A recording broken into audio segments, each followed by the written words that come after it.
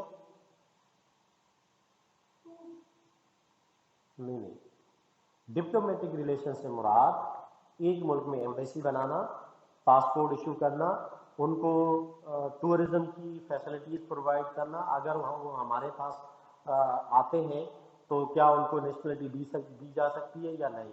اگر دی جا سکتی ہے تو کیا کنڈیشنز ہیں؟ These are diplomatic relations. تو ان کا پرائم فوکس کیا ہوتا تھا کہ جتنی بھی وہ ہسٹری پڑھتے تھے نا، وہ ڈپلومیٹک ریلیشن پر فوکس کرتے تھے. کس پر؟ ڈپلومیٹک ریلیشن پر فوکس کرتے تھے. یہ فوکس پریزنٹ میں کرتے ہی نہیں تھے، یہ صرف پاسٹ میں رہتے تھے. اس اسٹیج والے جو اسکالر تھے وہ بس پاسٹ میں ہی رہتے تھے، چاہے وہ پولیٹیکل ریلیشنز پڑھ رہے ہو یا ڈپلومیٹک ریلیشنز پڑھ رہے ہو، وہ پاسٹ کی ہسٹری کو کھنگیل رہتے. جیسے ہم پی ایس میں اکثر پڑھاتے ہیں نا، جب بھی شروع کرتے ہیں محمد بن قاسم سے. آج میں نے شروع کیا اور ایک اسٹوڈنٹ مجھے کہا سر آپ بڑی ڈیٹیل میں چلے گئے. تو میں بڑا رٹا لگا کے آیا تھا، تو میں نے سمرائز کیا ہے، تو پیچھے والے جو امپورٹنٹ ٹاپکس تھے وہ سمرائز ہو گئے اور جو نان امپورٹنٹ تھے وہ ڈیٹیل میں چلے گئے. خیر، بٹ یہ کیا ہے کہ ہم ہسٹری پہ فوکس کر رہے ہوتے ہیں. تو یہ جو ڈپلومیٹک اسٹیج والے تھے یہ صرف ہسٹری پر فوکس کرتے تھے.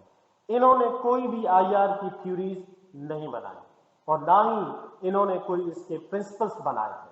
دین کرنٹ اسٹیج میں دیکھیں تو یہاں پر آپ کے جو آپ کے پیپرز تھے، جرنلز تھے، ڈے ٹو ڈے افیئرس تھے، ان کو ریویو کیا گیا اور جو ڈیولپمنٹ ہو رہی تھی اسٹیٹس کے درمیان ان کو وہ ٹریس کر رہے تھے. جو پریزنٹ ایونٹس چل رہے تھے، سپوز ابھی آج میں نے نیوز میں پڑھا کہ افغانستان پر طالبان کا قبضہ ہو گیا.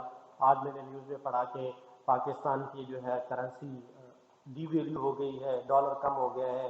چائنا میں نے پڑھا کہ کرونا وائرس آ گیا ہے. تو یہ کرنٹ ایشوز پر فوکس کر رہے ہوتے تھے. اوکے، لا اینڈ آرگنائزیشن انہوں نے فوکس کیا فیوچر پہ، کیونکہ آئی آر کا پرائم پرپس کیا ہونا چاہیے کہ وہ فیوچر پر فوکس کرے کہ فیوچر کو کیسے بہتر بنایا جا سکتا ہے.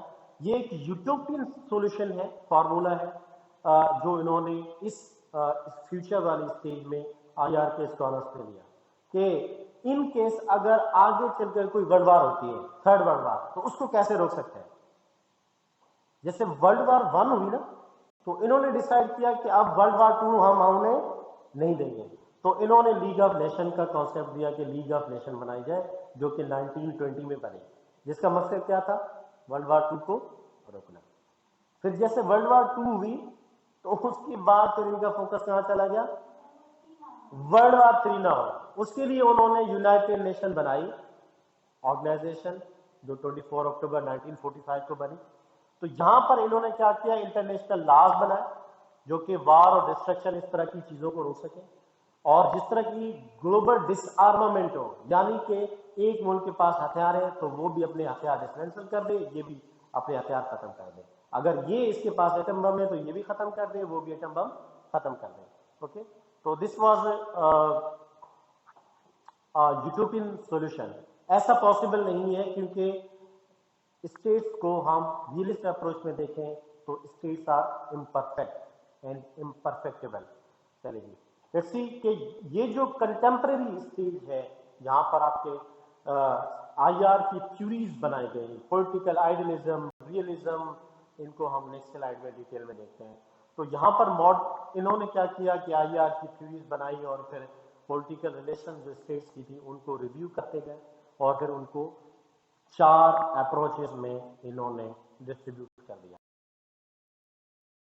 جو ہے وہ 4 اپروچز کے گرد گھومتی ہے. یہ کچھ post modernist, neo realist, Marxist, liberalism, یہ لبرلزم ہے، human rights, feminism, environmentalism, neo colonialism, neo imperialism.